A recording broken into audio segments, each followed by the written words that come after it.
Hudson Tate stepped out of the sleek black SUV with snow crunching beneath his leather boots, his breath clouding in the crisp December air as he tilted his chin up to eye the rustic wooden sign, Whispering Pines Lodge. This was not his usual scene.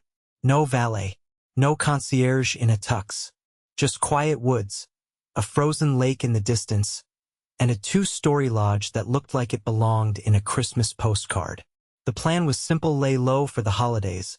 Off-grid, no reporters, no board meetings, no $30 million acquisition deals. Just solitude. Hi there. Welcome to Whispering Pines, a warm voice said from behind the front desk the moment he pushed open the door. You must be Mr. Tate. Hudson's eyes landed on her, and for a split second he forgot why he came. She was standing behind the desk, tucking a stray curl behind her ear as she smiled at him. She wore a simple olive sweater, name tag pinned crookedly to her chest, Callie Lambert. Her brown eyes were kind but sharp, like she saw right through him. Yeah, that's me, he said, stepping forward, setting his gloves on the counter. Hudson. She typed on her computer with quick, practiced fingers. We've got you in cabin 4.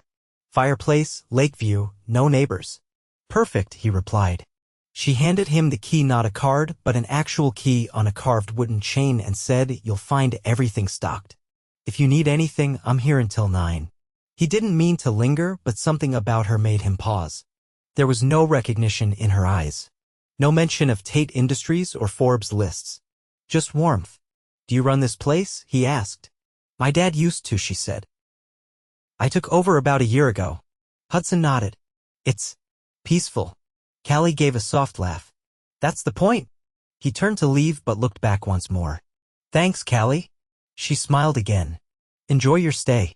The lodge was simple but not cheap.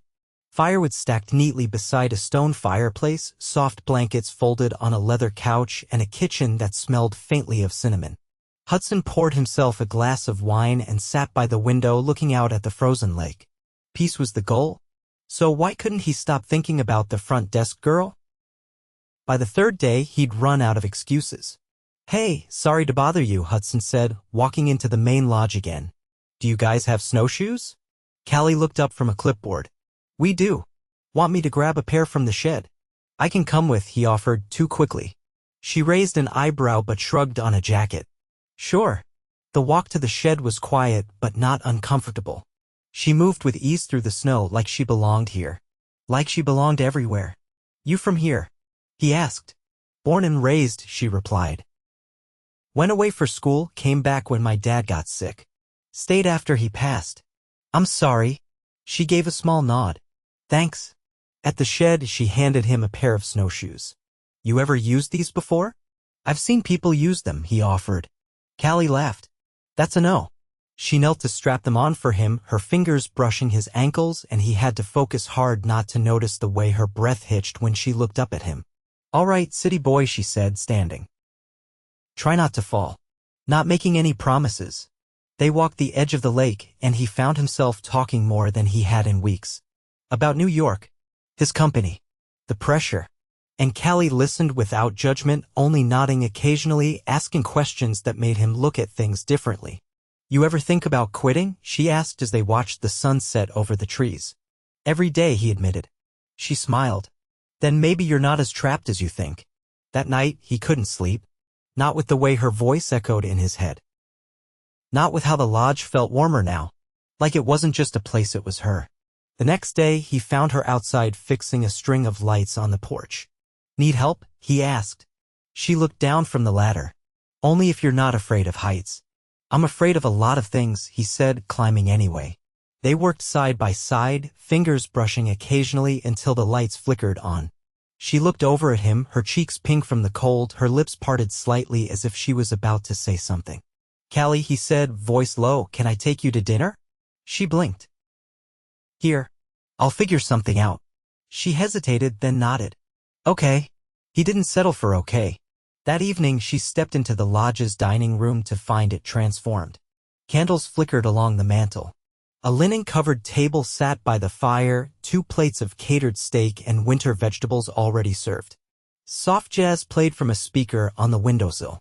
You did all this? She asked, stunned.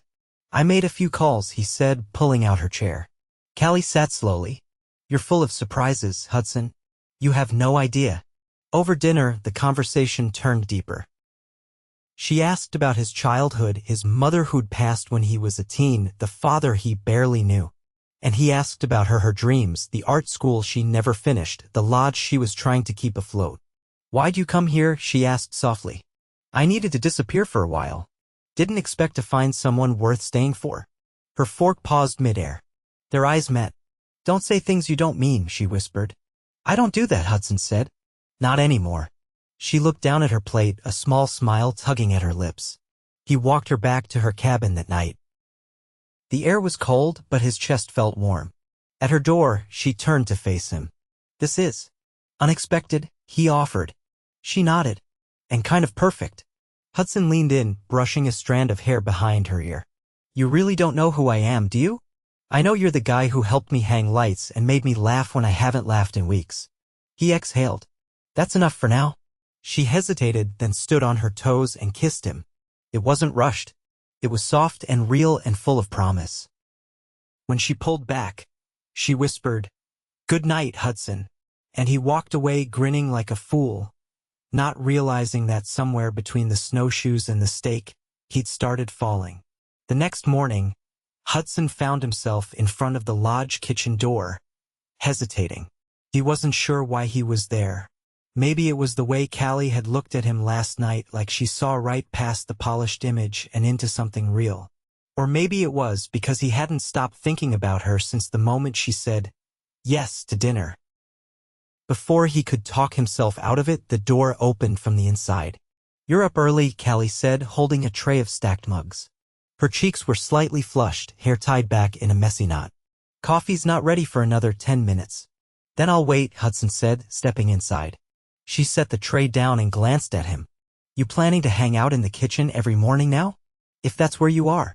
She turned to the large pot on the stove and stirred. You're not exactly blending in, you know. I'm not trying to. Callie looked over her shoulder, brow raised.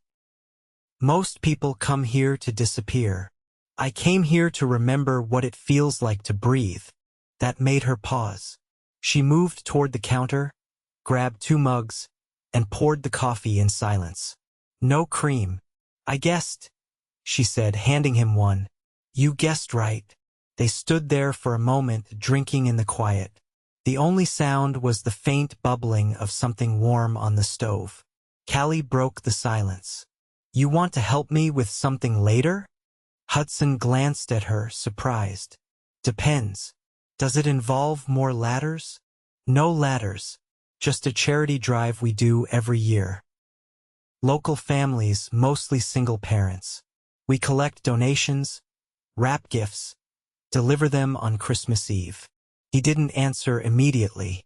You don't have to, she added quickly. I just thought. You might want to see the town. Hudson nodded slowly. Yeah, I'd like that. Callie smiled, then turned to refill her mug.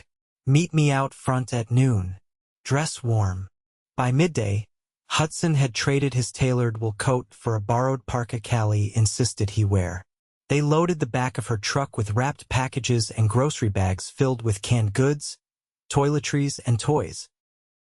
As they drove down the winding road into town, Hudson watched the snow-covered evergreens blur past the window. You do this every year? He asked.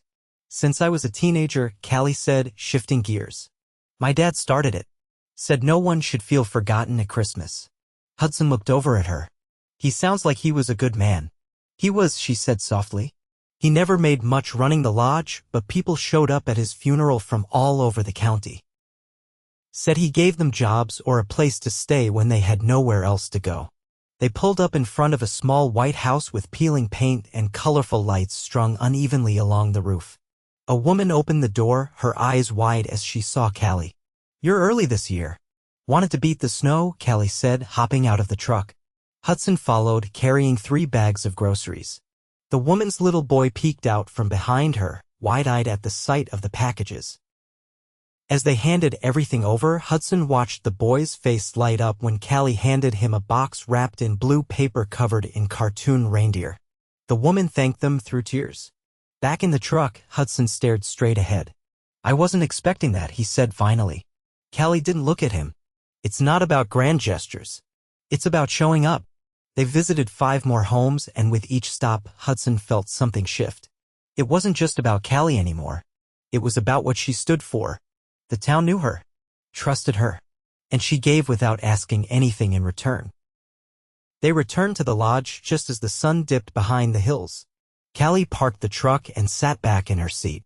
You okay? She asked. Better than I've been in years. She didn't say anything, just gave him a long, searching look. That evening, Hudson didn't go back to his cabin.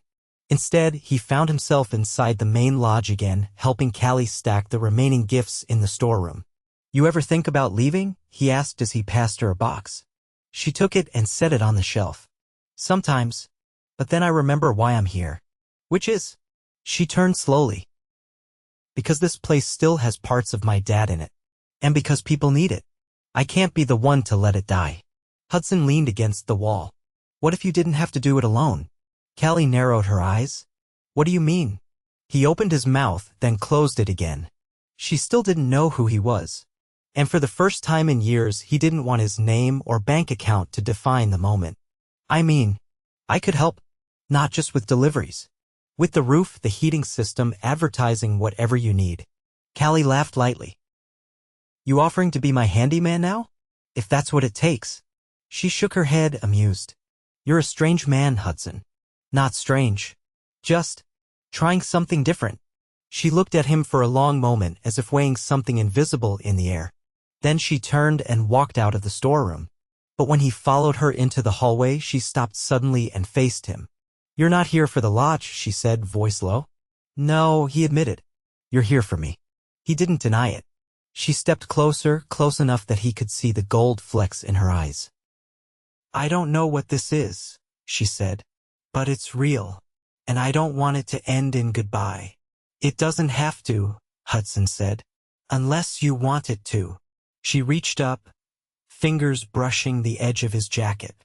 I don't. He kissed her, then not like last night, not careful or uncertain, but like a man who finally knew what he wanted. Her hands clutched the front of his coat, and she let herself fall into him completely. When they finally pulled apart, breathless, she whispered, You're going to ruin me. No, he whispered back. I'm going to love you. Neither of them noticed the snow starting to fall again outside or the flicker of headlights pulling into the lodge parking lot. But when the front door opened and a voice called out, Hudson Tate, everything around them froze. Callie turned toward the voice, confusion slowly giving way to realization. The man at the door was in a suit, holding a sleek leather folder. I've got the contracts you asked for, he said. If we move on the lodge this week, we can close before the new year. Hudson's chest tightened. Callie stepped back like she'd touched fire. You're buying the lodge? She asked, voice sharp. Hudson's world tilted. I can explain. But her expression was already changing. Something inside her shuddered. You lied to me. No. I didn't. You let me think this was something else. That we were something else. Callie, she shook her head. Don't. And before he could find the words, she turned and walked away, leaving him standing in the doorway with the snow falling around him and a silence that felt nothing like peace. The lodge's front door shut behind her with a finality that echoed deep into Hudson's chest. He didn't follow. Not because he didn't want to, but because he knew he had already kicked the fault line wide open. The man in the suit, the one he'd told to stay in the city, had brought the truth too soon, too bluntly. Hudson turned to him slowly. Leave the paperwork in the truck, he said, voice cold. And get out of here. The man hesitated. You still want to move forward with, I said, get out. By the time the SUV's headlights disappeared down the road, the snowfall had thickened. Hudson stood on the porch for a long time, staring into the white silence. He had everything and nothing. And for the first time in his life, he didn't care about the contracts waiting in the city or the board meetings lining up for January. He only cared about the woman who now looked at him like he was a stranger. Inside the lodge, lights were still glowing softly from the dining area, but the warmth felt hollow. He stepped back inside, unsure what to do with his hands, his breath, his regret. He didn't see Callie for the rest of the night. The next morning, her truck was gone. A handwritten note on the front desk read, "Closed early for the holiday. Emergency deliveries." Hudson stared at it until the ink blurred. He tried to wait. Spent the morning pacing the cabin, then walking the lake perimeter twice, then staring at his untouched phone. By mid-afternoon, he couldn't sit still. He drove into town. It was smaller than he expected, just one main street lined with wreath-covered lamp posts and brick storefronts. A few people waved as he passed, not recognizing him or not caring. He finally spotted her truck parked outside the community center, the back hatch open, a half-unloaded box of winter coats inside. He parked a few yards away and crossed the snowy lot. The moment he stepped inside, the scent of pine and something sweet hit him. Children's laughter echoed from the far side of the room where a makeshift winter carnival had been set up, paper snowflakes, a cookie decorating table, and a tall man in a wrinkled Santa suit trying to wrangle toddlers into a photo line. Callie was by the donation table, sorting through scarves and gloves, her expression unreadable. He approached slowly. "You didn't say goodbye." She didn't look up. "I didn't think I needed to. I didn't plan for any of this," he said. "I know," she replied, folding a fleece blanket. "You planned to buy the place out from under me and vanish before New Year's. That's not what was happening." "Then explain it." Hudson took a breath. "I saw a listing. A lodge barely breaking even, in a town no one talks about. I thought maybe I could turn it around. Not flip it, but invest in it. Keep it alive. Without telling me who you were. I didn't want to be that guy. The one who leads with his bank account. I wanted you to see me. That's the problem, Hudson. I did." She finally looked at him now, eyes stormy but dry. "And I let myself believe the guy hanging lights and pouring coffee was the real one." "He is." "Then why are there contracts with my name on them in your SUV?" He ran a hand through his hair. "Because I didn't stop the deal fast enough. Because I was stupid." Callie stepped toward him, lowering her voice. "You know what this town is like. You met the families yesterday. This place isn't just a vacation spot, it's a second chance for a lot of people." "You think they care about your investment strategy?" "No," Hudson said. "But I do." She blinked, caught off guard. "I care about what your father built. I care about the people he helped. I care about what you've done to keep it alive. And I care about the fact that I ruined the only thing that's felt real to me in years." He took a step closer. "I didn't come back today to fix a deal. I came back because I can't leave things like this. Not with you." Callie looked away for a moment, watching a little girl tug her mother toward the cookie table. "You're used to getting what you want," she said. "Not always. I don't know if I can trust you. I don't expect you to. Not yet." She crossed her arms. "Then why are you here?" "Because I'm not leaving until you believe me." Her brow furrowed. "And what does that look like, exactly?" "It means I'm staying through Christmas. I'm canceling the sale. I'll call the lawyers. You don't need to sign anything. It's your lodge, Callie. I'm not taking that from you." Her jaw tightened, but her voice cracked slightly. "You're not buying your way out of this. This isn't me buying anything. This is me showing up." The front door opened again and a gust of cold air swept in, followed by an older woman with graying braids and a clipboard in hand. "There you are," she said to Callie. "We've got 3 families still waiting on coats. You bringing those in?" Callie nodded, still watching Hudson. "Yeah. I've got it." The woman's eyes flicked to him. "You helping too?" He didn't hesitate. "Yes, ma'am." The woman gave Callie a look Hudson couldn't quite read, then turned and left. Callie exhaled. "You're relentless. I'm not going to disappear just because it's easier." She picked up the last box and handed it to him. "Then prove it." They worked side by side for the next 2 hours, passing out jackets, organizing toy bins, and helping kids pick out books from the donation shelf. It wasn't glamorous. No cameras. No press. Just noise and cocoa and a community doing its best. When the cleanup began, Hudson found himself sweeping glitter off a folding table. Callie stood at the doorway, arms crossed, watching him. "You ever swept a floor before?" she asked.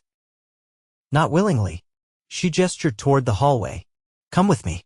He followed her into a quiet office where she closed the door and leaned against it. "I talked to the bank this morning," she said. "They told me the offer was withdrawn. I made that call right after you left. I also spoke with a lawyer." She looked up at him. "He said the lodge is safe as long as I keep the payments up. He also said someone anonymously covered the next 6 months of the mortgage." Hudson didn't say anything. Callie stepped forward. I don't need charity. It wasn't charity, he said. It was breathing room. For you to do what you're already doing without drowning. She stared at him, conflicted, her next words quiet and sharp. You don't get to play savior just because you feel guilty. I'm not trying to save you, Callie. I'm trying to show you that I believe in what you're building. And I believe in you. Her eyes glistened, but she didn't let them fall. You hurt me. I know. I don't trust easily. I don't ask you to. I just ask you not to shut the door yet. She folded her arms tightly. You're not what I thought you were. Neither are you. Silence stretched between them. Then finally she let out a breath. If you're serious about staying, we have a Christmas Eve dinner for the town every year. I could use help setting up. He stepped closer, voice soft. I'll be there. Good, she said, then turned and opened the door. And Hudson. He paused. This doesn't mean I've forgiven you. I wouldn't expect you to. But it's a start. He watched her walk back into the bustle of the center, his pulse steady for the first time in days. He hadn't won her back. But he had a chance. And for a man who once measured life in acquisitions and quarterly goals, that single fragile start was worth more than anything he'd ever signed. The sky over Whispering Pines was soft with the kind of winter dusk that turned snow into silver. Callie stood in the lodge's great room adjusting the cedar garland along the mantel. The tables were already set with mismatched china and flickering candles, and the scent of roasted turkey and rosemary bread filled the space, spilling out into the hallway where voices echoed as people arrived for the annual Christmas Eve dinner. She didn't look up when Hudson stepped inside, but she felt his presence before she saw him. The shift in energy, the low hum of intention that seemed to follow him now, not the kind that demanded attention, but the kind that earned it. He crossed to her slowly. You hung this all yourself? I had help from Mrs. Albright and her granddaughter. The 6-year-old was surprisingly opinionated about centerpieces. Hudson looked out at the tables, nodding once. It looks like a place people want to be. Callie finally met his gaze. That's the point. He hesitated, then offered a folded piece of paper. I wrote something. For tonight. If you'll let me read it. She took it with cautious fingers, read silently for a moment, then handed it back. You can speak after dessert. Is that a yes? It's an I'm watching. He gave a shallow nod, then turned toward the kitchen to help serve. They moved around one another like two people who had once collided and were now figuring out how to orbit. He carried trays, refilled drinks without being asked, and crouched to talk to a boy who had dropped his dinner roll and was fighting back tears. Callie watched him, careful not to let her thoughts wander too far ahead. After dessert, she tapped her spoon against her water glass and the room quieted. Before we finish, she said, voice steady, someone here asked to say a few words. Hudson stood, paper in hand, and walked to the center of the room. When he looked up, it wasn't with the confidence of a man used to leading boardrooms. It was something quieter. Something earned. I didn't grow up with rooms like this, he began. I didn't know what it meant to belong somewhere. For a long time, I thought success meant skyscrapers and strategy meetings. I thought love was something that came after everything else. He paused, eyes scanning the room before landing on Callie. Then I came to Whispering Pines. And I met people who give even when they have little. I met a woman who keeps a whole town tethered. And I realized I'd been measuring everything wrong. He folded the paper once but didn't look at it again. I didn't come here looking for anything. But I found everything. As he sat back down, the room exhaled. A few claps rose up, then more. Someone whistled near the back. Callie didn't move. Later, when the last guest had gone and the lodge had fallen quiet under the weight of snow and candle wax and the lingering scent of cinnamon, she found him outside. He was standing at the edge of the frozen lake, hands in his coat pockets, looking up at the stars. You didn't mention me by name, she said, stepping beside him. I didn't think I had the right. You could have, she said. I wouldn't have stopped you. He turned to face her. Callie, I meant every word. She didn't look away. What happens now? I stay. If you'll let me. She watched him carefully. What about your company? I've got a team that can handle things. I'll still be involved, but I've already bought a house outside of town. Nothing big, just enough. You bought a house, she repeated. I didn't want to be a guest anymore. She folded her arms, not from cold. You're not trying to impress me, are you? No. I'm trying to make this real. He reached into his coat and pulled out a small velvet box, but he didn't open it. He just held it between them, his voice gentle. This isn't a proposal. Not yet. But it's a promise. That I want a future with you. That I'll earn it whatever way I have to. Callie looked at the box, then up at him. That's not how promises work. He tilted his head. No? They're not about earning. They're about meaning it every day. He opened the box. Inside was a delicate bracelet of white gold, a single mountain charm in the center, etched with tiny stars. I had it made, he said, to remind you of the view from your father's porch. The one you said always made you feel safe. She reached for it slowly, her fingers brushing his as she took it. You were listening. Always. She didn't put it on, not yet. She just looked at him, long and unflinching. I can't promise this will be easy, she said. I'm not always good at letting people in. Hudson stepped closer. Then we'll figure it out. One day at a time. She nodded once, then held up her wrist. Help me with the clasp?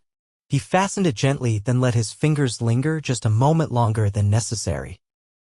Callie leaned forward, pressing her forehead gently to his. This doesn't feel like falling, she whispered. It feels like landing. He kissed her then, slow and certain, with the kind of reverence that made the moment feel grounded and bright all at once. In the distance, bells from the town's chapel began to chime midnight. Christmas had come, and with it a beginning that neither of them had planned but both were finally ready for. The snow had stopped by morning, leaving a soft, glittering layer of untouched white draped over the lodge rooftops and pine boughs. The world outside Callie's window looked still, as though it was holding its breath. She stood barefoot in the kitchen, pouring 2 mugs of coffee while Hudson sat at the table, flipping through a worn local newspaper with headlines about the Christmas Eve dinner and a blurry photo of Hudson handing a coat to a child. Well, you're officially part of town gossip, she said, setting the mug in front of him. He looked up with a grin. I've never made the front page without a crisis before. You're not in New York anymore, she replied, reaching into the cupboard for plates. We celebrate people here, not scandals. I'm starting to like that. She turned, watching him for a beat longer than necessary. There was no trace of the man who'd arrived in a luxury SUV 2 weeks ago. No tailored walls. No hidden motive. Just Hudson, in a flannel shirt that didn't fit quite right and hair still damp from his shower, sitting in her kitchen like he'd always belonged there. As they ate breakfast, eggs and toast, nothing fancy, he tapped his knuckles softly against the edge of the table. I've been thinking, he said. That sounds dangerous. He leaned forward. What if we turn the lodge into more than just a getaway spot? What if we offer artist residencies? Writers, musicians, photographers, people who need a place to work and breathe. We could tie it into the community. Workshops. Showcases. Give back to the town while keeping the business alive. She blinked. You've been thinking a lot. I couldn't sleep. Callie set her fork down. You're serious. I am, Hudson said. It's your lodge, Callie. But it's part of something bigger now. People are watching. Not in a press kind of way. In a hopeful kind of way. She tilted her head. What would you even do? You can't fix a broken heater. You don't know the first thing about grant applications or community outreach. I'd learn. Or I'd get out of the way while you did it. She watched him, searching for something beneath the easy confidence. But there was no facade left. Just a man offering his time, his hands, his heart. I'd need someone to help with the financials, she said slowly. The books are a mess. I'm good with messes, Hudson replied. You'd be okay staying here? In a town with 1 grocery store and a diner that closes at 7. He reached across the table, lacing his fingers with hers. I'd be okay anywhere you are. She didn't answer with words. She squeezed his hand, then leaned over and pressed a quiet kiss to the side of his mouth. Later that day, they walked the property together, the back trail that needed better signage, the old greenhouse her father had abandoned years ago, the patch of land behind the main lodge that Hudson pointed at and said, tiny amphitheater. You're getting ahead of yourself, she laughed. I like the view from up here. She looked out toward the lake. It's never looked more like home. In the days that followed, the lodge buzzed with change. Callie started drafting new brochures while Hudson organized financial records and called in a few favors quietly without fanfare.